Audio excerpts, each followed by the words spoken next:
Alors Hélène, je vous ai dit tout à l'heure que j'allais vous présenter donc une maquette. Il s'agit d'une maquette de 4 plateformes flottantes. On ne peut pas faire la maquette sur 1000 plateformes flottantes, mais ça nous permet d'avoir une idée de ce que va être en fait, en définitive, la couverture d'un bassin. Donc comme j'ai déjà expliqué dans des courriers, il est vrai que les bassins ne doivent pas être mis à ciel ouvert parce que c'est une bêtise de laisser le soleil taper, l'évaporation, le vent, tout ça, le vent fait beaucoup évaporer. Donc là, en couvrant, si vous voulez, 95% du bassin, parce qu'on est obligé de garder une petite marge en bordure pour éviter que les flotteurs et que les panneaux aillent abîmer le liner qui est au fond. Mais là, on va couvrir 95%, c'est-à-dire que le soleil, la lumière ne va pas pénétrer dessous, donc la température de l'eau va rester plus basse de 15 degrés. Et nous avons l'expérience de tout ça dans ce que nous faisons au sud du Maroc. Et donc la particularité par rapport à ce que nous faisons dans le sud du Maroc et en Espagne, c'est que là, on va avoir une couverture de bassin, mais qui ne va pas être seulement une couverture de bassin, mais qui va être utilisée également pour produire de l'électricité. Donc là, vous avez la maquette des panneaux électriques. Ce qu'il faut comprendre, c'est que chaque panneau est indépendant. Il est mis sur un système de bielle qui connecte les panneaux les uns aux autres. Ici, vous avez les chemins pour faire passer les câbles électriques, donc c'est symbolisé. Tout ça est à l'échelle 1/5. Donc il faut s'imaginer que ce petit panneau que je soulève comme ça va faire en réalité 5,80 m par 5,40 m. Donc c'est pratiquement 30 mètres carrés, pas loin, hein, qui va être avec donc 8 panneaux qui eux-mêmes produisent une grande quantité d'électricité. Alors, le système que j'ai conçu et sur lequel nous avons maintenant un brevet d'invention est particulier dans la mesure où tout cet ensemble de panneaux va être maintenu toujours à égale distance du bord, mais va permettre aux panneaux de suivre le niveau de l'eau. C'est-à-dire que si les agriculteurs pompent énormément et que le niveau baisse de 2 mètres, eh bien ce système de contrepoids que nous avons ici va permettre, tout en maintenant tout l'ensemble des panneaux, il peut y avoir 1000 panneaux sur une couverture de bassin, eh bien on va descendre jusqu'au point zéro, puisque ici ce petit mât peut faire 9 mètres de haut, voyez. Donc le poids va monter au fur et à mesure que les panneaux vont descendre. L'important est d'éviter que le vent déplace tous les panneaux pour aller déchirer le liner. Donc là, notre système va fonctionner pour qu'on suive, toujours en maintenant à égale distance, l'ensemble des panneaux. Il faut savoir que chaque panneau fait 700 kg. Quand vous avez 1000 panneaux, ça fait 700 tonnes. Vous voyez ? Donc il faut... Alors, ce petit câble qui est là, eh bien, on va le voir après, c'est en réalité, dans la réalité, c'est ce câble-là qui fait 10 tonnes. Vous voyez ? Donc, ce tout petit câble qui est à l'échelle, quand on le remet dans le contexte, il est là. Donc, ça, c'est un câble. Donc, ce qui compte surtout dans ce concept qui est une évolution par rapport à ce que nous réalisons déjà dans le sud de l'Espagne et au Maroc, ça n'a évidemment pas grand-chose à voir, mais on a pris quand même toutes les connaissances que nous avons accumulées pendant 20 ans. Eh bien, ce qui est important de dire, c'est que je suis totalement en accord avec les écologistes. Il ne faut pas pomper dans la nappe phréatique. Ça, c'est une connerie. Il ne faut pas faire ça. Il faut prendre l'eau dans les rivières en hiver, entre le mois de décembre et le mois de mars, où là, on a une quantité d'eau qui est perdue, vous voyez, qui va directement dans l'océan. Et donc, c'est cette quantité d'eau-là qu'il faut prélever en hiver, la stocker pour faire l'arrosage que l'on a besoin en été pendant 3 ou 4 semaines au maximum. Vous voyez, quand on cultive du maïs, on a besoin pendant 3 semaines d'arroser, c'est tout. Et donc quand on va faire d'autres cultures, c'est une nécessité absolue de stocker de l'eau, c'est une façon intelligente de préserver notre avenir, parce que nous avons la chance en France d'avoir encore un climat où il y a de la pluie, où il y a des rivières, ce qui n'est plus le cas dans certaines régions comme au Maroc ou en Arabie Saoudite, par exemple. Il n'y a plus de rivières, il n'y a plus de pluie. Donc, profitons de cette chance que nous avons d'avoir ce climat pour pouvoir cultiver, parce que si vous voulez, dans 50 ans, mais ce sera quelque chose d'une nécessité absolue. Donc, ce n'est pas quelque chose qu'on va pouvoir faire en 2 ou 3 ans. Il faut se préparer maintenant. Faire tout un réseau qui parte depuis les rivières pour aller jusque dans ces réservoirs, et que de ces réservoirs, on aille dans les différentes fermes où il y a la nécessité d'arroser environ 3 semaines par an, parce que avril, mai, ça va, mais au mois de juin ou au mois de juillet, on a besoin d'eau. Donc il faut, si vous voulez, les problèmes qui sont posés aujourd'hui ne peuvent pas avoir de réponse politique, ne peuvent pas avoir de réponse idéologique. Il faut qu'il y ait des réponses techniques. Il y a des solutions techniques pour le faire, et ça, malheureusement, actuellement, on est avec des gens, vous savez qu'on a écrit, on en parlera tout à l'heure, on a écrit au préfet, ce sont des gens qui ont des œillères, qui ont des directives, pas de vagues, etc. Et pendant ce temps-là, on perd du temps. Oui. Donc, dites-moi, vous, bien sûr, vous imaginez que c'est une maquette, mais dites-moi ce que vous pensez de ce projet. Ce projet est vraiment dans l'air du temps. Franchement, je pense que vous êtes vraiment dans un bon créneau de façon à préserver le développement de l'agriculture, parce que comme vous le dites, d'ici quelques années, le problème de l'eau va être un réel souci. Maintenant, la question que je me pose, quels sont les organismes qui sont en mesure d'installer ça? C'est des organismes qui sont plus ou moins gérés par l'État. Est-ce que l'État est dans cette dynamique, en fait, et a envie d'investir? Parce que c'est pas le fermier qui aura forcément les moyens, donc il faut qu'il y ait des subventions qui soient mises en place, des aides, parce que ça va représenter un coût quand même important. Effectivement, il faut un financement au départ, mais surtout ce qu'il y a, c'est que notre pays, malheureusement, est complètement gangréné par la bureaucratie qui nous vient depuis l'Union européenne, qui donne des cadres très étroits, très limités, et puis ensuite nous sommes pris en sandwich avec des idéologies qui sont promues par les écologistes. Ça, il faut sortir de tout ça. Il faut qu'on avance, qu'on pense à nos enfants, à nos petits-enfants, et donc préparer la France qui va être confrontée à des situations très difficiles dans 20 ans ou dans 30 ans. Et ça, il faut qu'on sorte de cette bureaucratie. Parce que, si vous voulez, un projet comme ce projet que je porte, que j'ai conçu, eh bien, si on l'avait présenté dans les années 60, mais tout de suite, on aurait eu des contacts. Là, personne ne répond, ni les préfets, ni les organismes, parce que personne ne veut prendre... Donc, c'est la bureaucratie la plus totale. Ils sont complètement ils s'écrivent. Et alors, plus vous avez... toutes les lourdeurs administratives et bureaucratiques qui font perdre du temps, réellement. Énorme. Alors, en fait, pourquoi la France s'est redressée après 1945? Parce que les gens se sont mis au travail, et il n'y avait pas de bureaucratie, il n'y avait que des gens qui produisaient et des gens qui installaient, qui organisaient. Maintenant, on a plus de fonctionnaires que de gens qui produisent dans les usines en France. Ça ralentit complètement. Voilà la situation. Donc ça, je pense qu'il faut, j'espère que cette vidéo va intéresser des gens et va nous permettre d'avancer, parce que si vous voulez, nous apportons une solution technique. On ne sera pas les seuls à faire ça, mais au moins qu'on commence. Voyez. Après, il y en aura d'autres qui viendront. Moi, ça ne me gêne pas, parce que vous savez, à mon âge, je n'ai pas besoin de gagner des fortunes, mais je veux faire quelque chose pour notre pays. Hein. Et ensuite, qu'il y ait des gens qui veulent faire comme moi, très bien, qui viennent et puis qui se mettent à travailler et qu'on avance. Voyez. Tout à fait. Voilà. Alors, je vais vous faire voir. Puisqu'on est là, vous connaissez le système, je vais vous faire voir ce petit câble que vous avez ici. Oui, qui est en fait comment il travaille, voyez. Oui, c'est ça. Voilà. Alors je vais mettre la machine. vous voyez ce câble, c'est un câble que nous fabriquons dans notre usine à Brive. Ici, nous fabriquons le fil.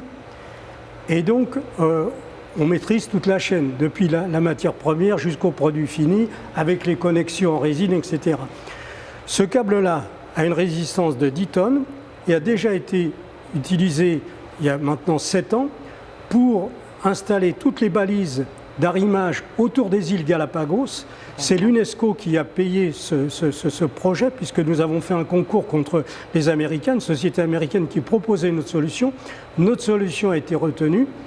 Et depuis donc 7 ans, tous les bateaux qui viennent autour des îles Galapagos n'ont pas le droit de jeter l'ancre pour ne pas abîmer les fonds marins. Ouais. Ils viennent donc s'amarrer sur des bouées qui sont numérotées, téléphonent à la capitainerie avant de se rendre sur place, oui. Et la capitainerie leur dit vous prenez la bouée numéro 50 ou la bouée numéro 75 à tel endroit. Et donc là vous avez des flotteurs immergés qui empêchent que notre câble lui-même ne frotte pas sur les coraux. Et vous avez ici un capitaine qui est venu en stage chez nous, sur la photo qu'il nous a envoyée, pour l'installation des câbles, qui sont des câbles sous-marins, sur une mer qui n'est pas très profonde à cet endroit-là. Et donc, depuis 7 ans, eh bien, tout notre système fonctionne. Donc, je vais vous faire voir les tests que l'on fait sur nos produits. Voilà. C'est un test cyclique. Là, on part depuis 0, on va aller jusqu'à 3,5 tonnes.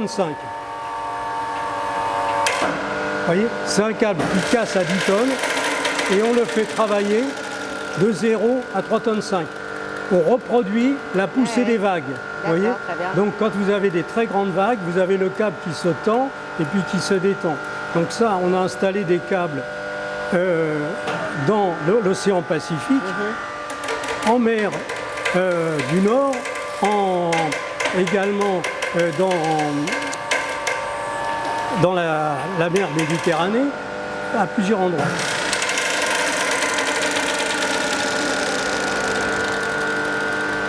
On fait des tests qui durent jour et nuit. D'accord. On a fait ça pendant des mois.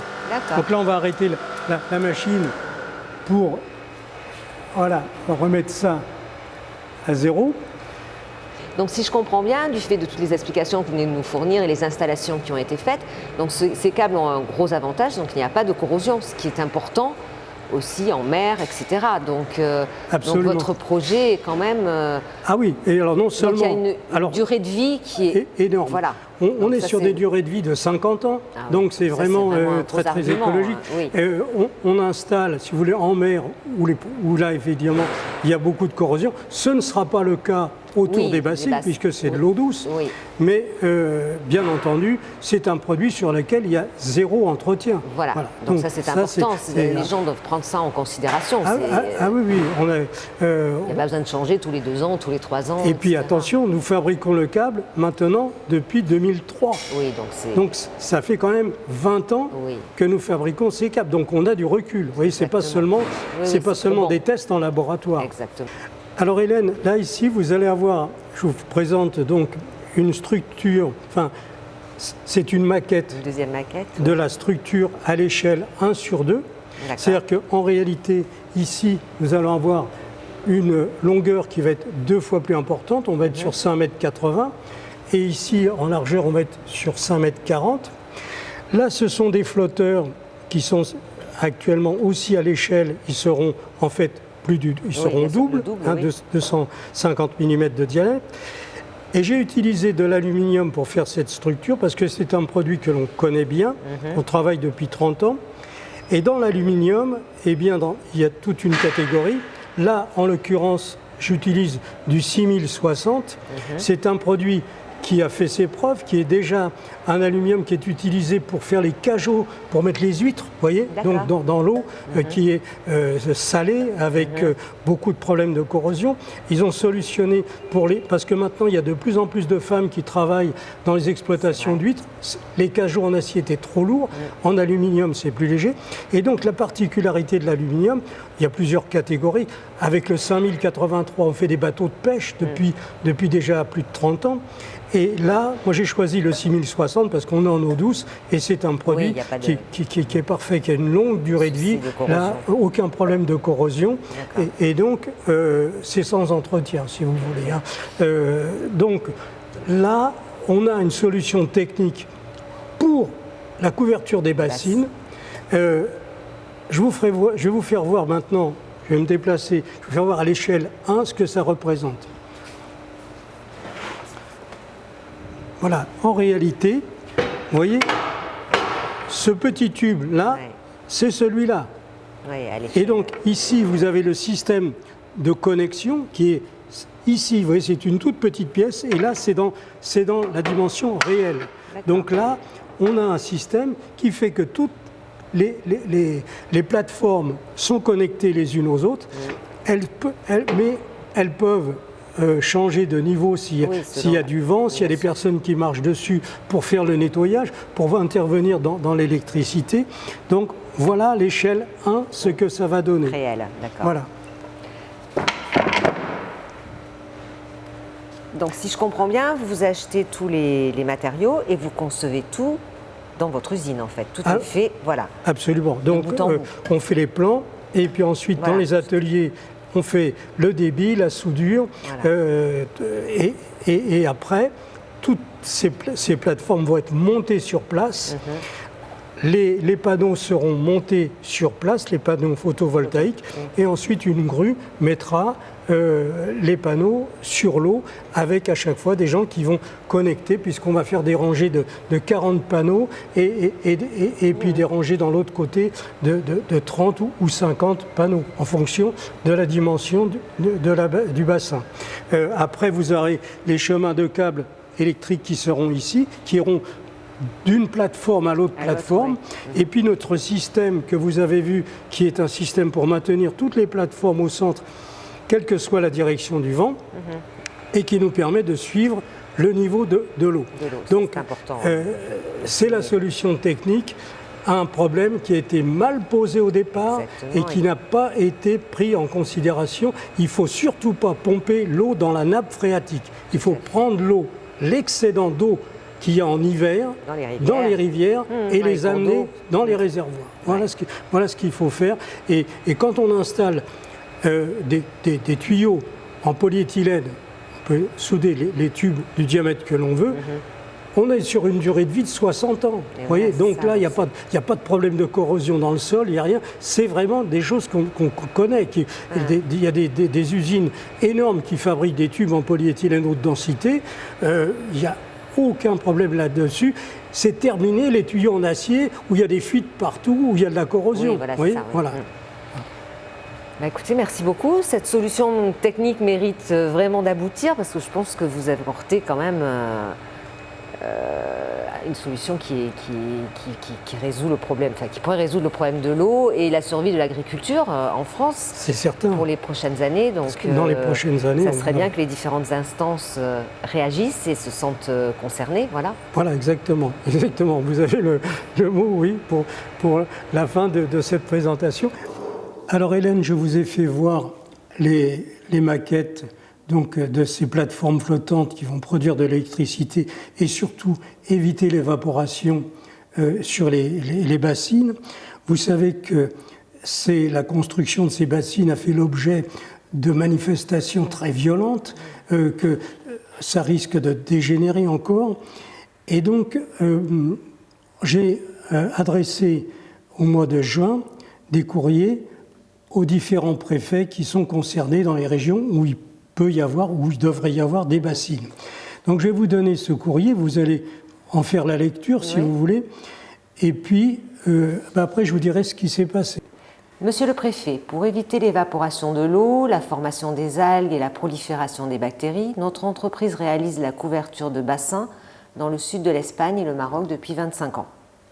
Nous économisons ainsi 1500 litres d'eau par an et par mètre carré. Fort de cette expérience, j'ai conçu récemment un système de couverture pour bassins de grande dimension sous la forme de petites plateformes flottantes fixées les unes aux autres et sur lesquelles nous installons des panneaux photovoltaïques qui produisent une grande quantité d'électricité. Le coût de ces plateformes flottantes pourrait être remboursé par l'électricité produite. La durée de vie de l'ensemble plateformes et panneaux est supérieure à 30 ans. Par contre, pour remplir ces grands réservoirs, il est stupide de pomper l'eau dans les nappes phréatiques. Ces bassins doivent être remplis entre le mois de novembre et le mois de mars en pompant l'eau directement dans les rivières, période pendant laquelle des milliards de mètres cubes d'eau douce sont perdus et partent directement dans les océans. Nous possédons la solution technique pour amener la paix sociale en répondant à tous les critères écologiques et économiques. Donc, je vous invite à nous rendre visite pour vous présenter une maquette et vous donner plus d'informations et étudier comment nous pourrions ensemble promouvoir cette solution. Dans l'attente de votre visite, veuillez agréer, Monsieur le Préfet, l'expression de mes meilleurs sentiments. Voilà. Donc ce courrier a été envoyé mi-juin, le 14 juin. Le 14 juin. Donc nous avons joint à ce courrier une plaquette sur la couverture des bassins que nous réalisons depuis plus de 20 ans au Maroc et dans le sud de l'Espagne. Nous avons joint une documentation du bâtiment qui est en quelque sorte garant de la qualité des produits que nous faisons ici et du sérieux de notre société. Eh bien, depuis le 14 juin, nous avons eu 0 réponse. C'est stupéfiant. L'encéphalogramme plat, complet. Plat. Vous voyez, comme dirait notre ami Macron. Alors, évidemment, on est dans un monde de bureaucratie, dans un monde qui ne bouge pas, mais les événements, eux, continuent d'avancer.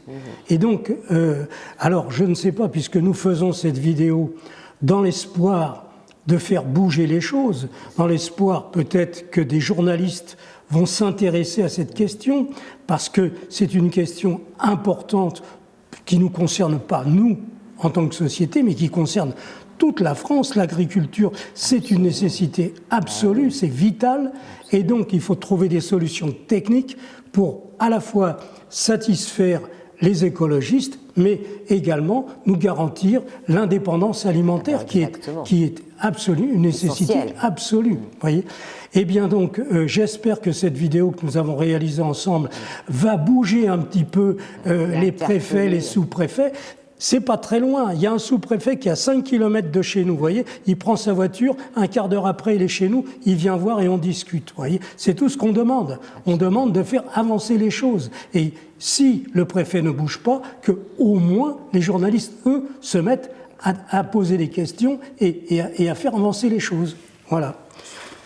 Merci beaucoup. Je pense que vous avez vraiment tous les éléments de réponse, que ce soit technique, économique, et il est fort vraiment dommageable que vous n'ayez pas de suite ni de réaction. C'est vrai. Stupéfiant et incompréhensible. Ce serait consternant que personne ne bouge et qu'on laisse les choses empirer. C'est ça. Parce qu'on va arriver à des confrontations et des choses qui ne seront pas bonnes. Et puis surtout beaucoup de cultivateurs, d'agriculteurs qui vont abandonner leur métier parce qu'ils seront écœurés.